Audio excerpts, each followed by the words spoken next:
Assalamualaikum warahmatullahi wabarakatuh. Perkenalkan, nama saya Diki Wirahadianto dengan NIM 2502010200057.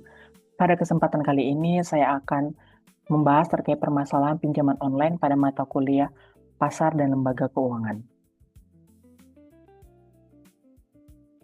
Dimulai dari permasalahan, pinjaman online merupakan salah satu alternatif peminjaman uang dengan cara mudah dan berbasis teknologi.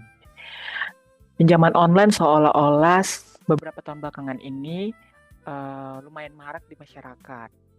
Selain kemudahannya untuk diunduh di aplikasi, pengisian data diri serta pencairan yang lebih cepat membuat masyarakat tergiur untuk mencobanya. Namun tak khayal beberapa masyarakat yang kurang teliti itu mendapatkan efek negatif berupa pinjaman online secara ilegal. Pinjaman online secara ilegal ini berbeda dengan pinjaman online biasanya. Pinjaman online ini awal-awal memberikan bunga yang kecil, namun lama-kelamaan bunganya akan naik dan dibarengi dengan adanya tambahan biaya di luar dari bunga. Lalu, bagaimana pemerintah dalam mengatasi pinjol? Yang pertama itu, pemerintah melakukan atau memperketat aturan bunga dan denda. Pada surat edar OJK nomor 19 tahun 2023, bunga maksimal atas pinjaman online itu berada di 0,3% per hari untuk dengan tenor yang pendek dan 0,2% untuk tenor yang lebih panjang, dengan total yang tidak melampaui 100% dari pokok pinjaman. Selanjutnya dengan membentuk Satgas Pasti. Satgas Pasti ini digunakan atau dibentuk untuk memburu para pinjol ilegal. Dan sampai sekarang sudah ratusan bahkan mendekati 1.000 entitas yang dihentikan operasinya. Lalu dengan penegakan mengenai akses data pribadi, menumbuhkan kebiasaan menabung untuk kebutuhan pokok, darurat pendidikan, serta tujuan jangka panjang. Lalu ada memperluas literasi dan sosialisasi terkait keuangan digital.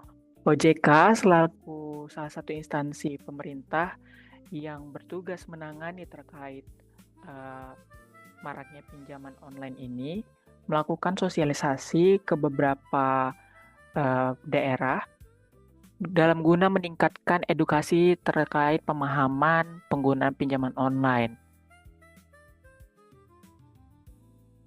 Lalu selanjutnya langkah yang harus dilakukan konsumen, kita sadar bahwa langkah itu tidak dapat bisa kita jalankan apabila kita tidak memulainya dari diri sendiri atau dari konsumen sendiri. Oleh karena itu, untuk dari konsumen sendiri, bentuk pencegahannya yang pertama mengecek terlebih dahulu legalitas platform sebelum mengajukan pinjaman. Misalnya lewat situs resmi OJK atau telepon 157 atau WhatsApp dari OJK.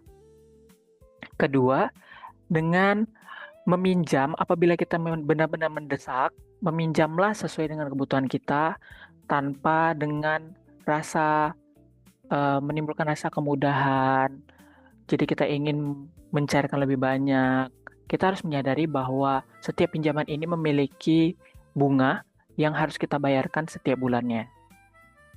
Dan ketiga, apabila sudah terlanjur atau terkena dengan pinjaman online ilegal, maka jika terjadi penagihan yang sifatnya di luar dari ketentuan atau sudah melanggar hukum, dapat melapor kepada OJK, kepolisian, atau AFPI.